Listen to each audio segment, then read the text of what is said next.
Welcome back, everybody, to Star Wars Escape Pod. I'm your host, Josh, and welcome to the third episode of Lightspeed, bringing you Star Wars news and headlines in under 15 minutes. And we'll start off with just the new comics and books coming up. So on December 23rd, we're getting a bunch of comic releases. We have Bounty Hunters number 8 releasing, and Star Wars Adventure Smuggler's Run number 1, which I believe is the first issue in a miniature, kind of a shorter run series, and it'll be an adaptation of the junior novel Smuggler's Run, a Han Solo and Chewbacca adventure, which is a junior novel you can buy. It's been out for a long time. And December 16th, which was already past now, we had the Mandalorian Art and Imagery book, which is a collector's edition, as well as the Star Wars Archives, episode 4 through 6, released in a smaller form, a cheaper form as well. And December 16th, we had Darth Vader number 8 get launched, which explains a little more about that spider creature thing that never made it into the Rise of Skywalker, that they have released material, deleted scenes and concept art of this creature, but very cool stuff. So lots of news there, and as well as the fact that the Star Wars, This Week in Star Wars, the YouTube show last week, this is kind of retroactively trying to fix a brief mistake I made giving you news last week, is that the Star Wars show is going on a hiatus. However, This Week in Star Wars on YouTube will be back in the new year. I was led to believe that both shows were actually getting put on a hiatus, but apparently that's not the case. Apparently it's just the one that's going on a hiatus. So you will still have This Week in Star Wars to go back to on YouTube as of January 2021, I believe. So that is that. More recently, in the news of The Mandalorian, I mean, we had Mandalorian Season 2, Episode 8 of Season 2, I guess, which is actually called Chapter 16, The Rescue, dropped on Disney Plus this past Friday. And that concludes Mandalorian Season 2, at least for going forward. We're not going to have Mandalorian for a pretty long time. And by a pretty long time, I mean at least a year, because there's significant amounts of Star Wars material coming our way and other shows with other titles before Mandalorian Season 3 does drop. But we have a brief little blurb from Jon Favreau on Good Morning America we're just going to listen to very quick here. Well, we have, at the end of the show, Boba Fett came out and it said the Book of Boba Fett coming December of 2021. And that wasn't part of the big Disney announcement, but here's the logo. We wanted to hold this back because we don't want to spoil the surprise during the big Disney announcement of all the shows when Kathleen Kennedy was up there. And so they let me keep this one a secret. So this is actually separate from The Mandalorian Season 3. But what we didn't say in that announcement is that the next show coming up, Kathy said the next chapter, and that's going to be the Book of Boba Fett. And then we go into production right after that on Season 3 of The Mandalorian. Back with the main character that we all have known and loved. So that's going to be pretty soon following that. Okay. So we're working on that pre-production now while we're in production on Boba Fett. Oh my goodness. Man, I don't know how you keep up because that's all in your work. I was trying to keep up with you describing it to me just now, but is there anything, are there still other I hate to even go farther down than all the stuff you just gave us. Are there more spin-offs we can expect from The Mandalorian? Yes, well, there's a lot of Star Wars content. I don't think this guy has been keeping up with the news, ironically. I think this would be 11 with the new Book of Boba Fett. But the ones that I'm involved with I'm working with my partner Dave Filoni, who is his fantastic producing partner, writer, who I met when I did a voice on the Clone Wars. We met up at the Skywalker Ranch, and we've been working together on this show. He's doing Ahsoka, which he's writing right now. And then we also have the Rangers of the New Republic, and all of them take place in the similar timeline here. That is right after Return of the Jedi, which was a film, of course, we all grew up with. I was actually an usher in the movie theater back in Queens. Wow. The RKO Keiths, when Return of the Jedi was playing, so I saw that movie dozens and dozens of times at work, and now it's so fun to be continuing the story after that with those characters, some of those perfect characters. full circle moment there in your Star Wars career here. Okay, so this next question, we have to preface it with a bit of a spoiler alert for those who haven't caught up and finished season 2, but there was a huge moment.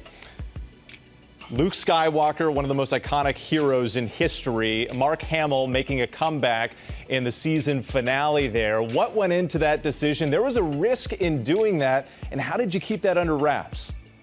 It was very tricky because it's very hard to keep a secret nowadays, especially with Star Wars, because people are so curious about it. And there are so many people involved with the process, with visual effects, finishing, making it, filming it, at the studios, everything. And every leak, every piece of casting leaked, and we were so scared right up till it aired that our surprise cameo was going to leak too. But we started off the whole series with the Baby Yoda reveal, with the Grogu reveal. That was a secret that everybody was really blown away by. Love how he coughs when he says it. Too many people, not having merchandise that's being tooled up and announced, all that kind of thing. And then to have the very last episode, to have Mark Hamill actually on set filming and us using whatever technology we had available to de-age him and try to make him look as much like he did in the old films. Well, it was an exciting moment. I have to ask you quickly, though, because we're running out of time here. Grogu, where did that name come from, Grogu? I had written it in the script from very early on, and we finally revealed it. All right, I'm going to stop the clip right there. But if you guys want to watch the full clip, it's got extra chunks on the front and back of that, and it's about 7 minutes long. You can find it on YouTube. But that's just kind of the more important stuff. And, of course, Luke Skywalker coming back in the finale of The Mandalorian was pretty awesome. And, if you haven't seen that show and you're listening to this, I'm a little surprised and a little disappointed that you had to hear it on this show as opposed to watching it yourself. But, it is what it is. So we got the final announcement, I guess, of all the Disney shows going forward, and that is the Book of Boba Fett. Now, this was talked at length about on the last episode that dropped on the podcast, which was the after show that we did for Mando. And we were speculating on this show, thinking to ourselves, like, oh, what could it be about? And, here John is giving a little bit more detail on what that show is going to be involved, as far as how it's going to involve the other shows. And it seems as if maybe Mandalorian Season 3 could either sideline this show as well as Ahsoka and Rangers of the New Republic, or there's going to be a time jump between Season 2 and 3. And the Book of Boba Fett is going to be this show that kind of slots in between, sort of thing.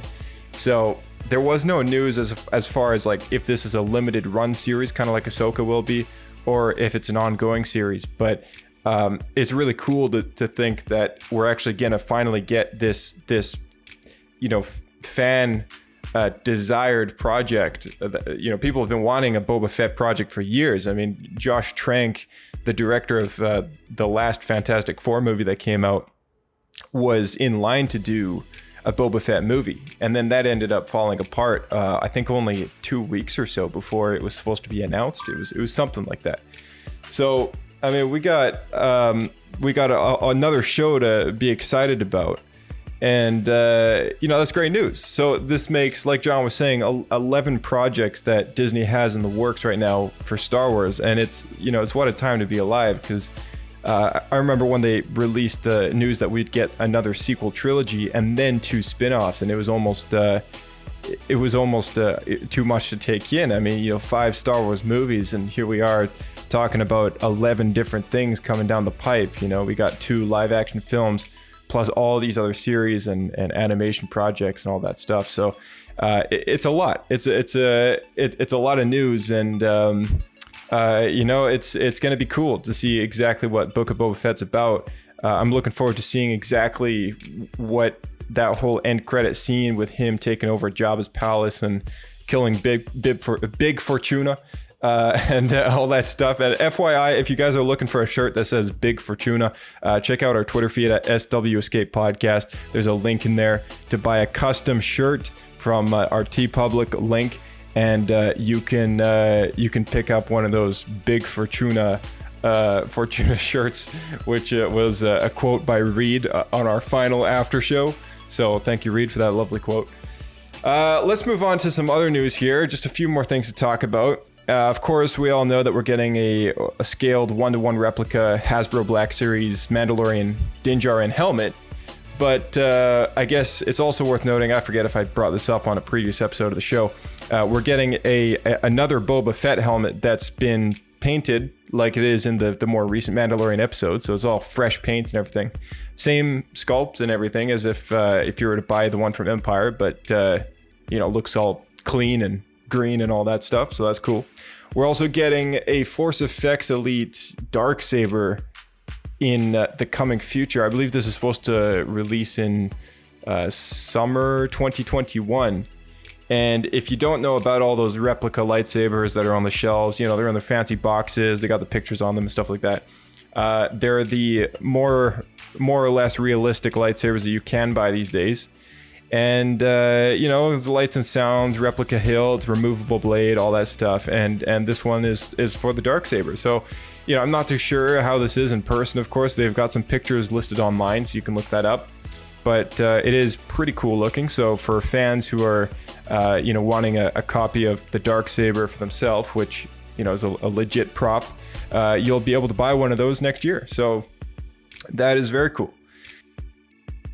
Anyway, that's pretty much as far as headlines go today. So very quickly, though, if you guys are able to help us out in any way whatsoever, dropping a review would be the best way that you can do that, as well as hitting a 5-star, because we don't monetize this show. It's literally done from a fan love of Star Wars, and we're just motivated by seeing people actually tuning in, listening to the show. So if you're able to share this show with a friend, or give us that 5-star review, if you're on your phone, if you got an iPhone and you got the Apple Podcast app, just open that up and hit the 5 stars. That is, it takes 10 seconds and it helps us out a lot, because what it does is it boosts our search result. When you type up Star Wars in iTunes or whatever platform you're using, it ends up getting ranked a little higher in that tier. So that would be fantastic if you're able to take a moment just to do that.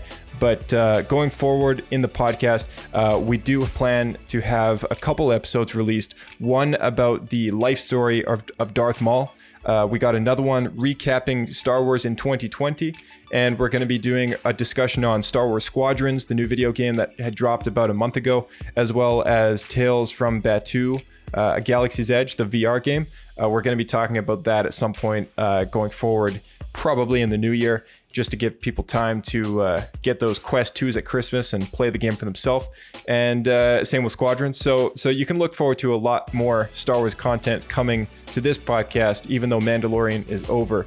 And if you do have a Christmas break, tuning into the Clone Wars and going through chronologically with Diego and I co-hosting you in our Clone Wars Talk series is honestly the best way and the recommended way from me to have you go through that show if you're looking at doing that. And if you wanted a show to tune into very similar to the Mandalorian after shows, that is the perfect after show to do that, because I don't think there's any Star Wars podcast out there that has a show like that with a chronological journey through that show, breaking down everything arc by arc in the way that we do. And I'm a huge Star Wars fan, and so trust me, I've looked for that stuff. And there are shows out there that do breakdowns on the episodes and such, but none of them do it in a 40-part series and something that's relatively quick to get through. So I recommend that if you're planning on starting the Clone Wars after watching Mandalorian and you realize, hey, I got to fill in some holes and I want to get to know this story like really well.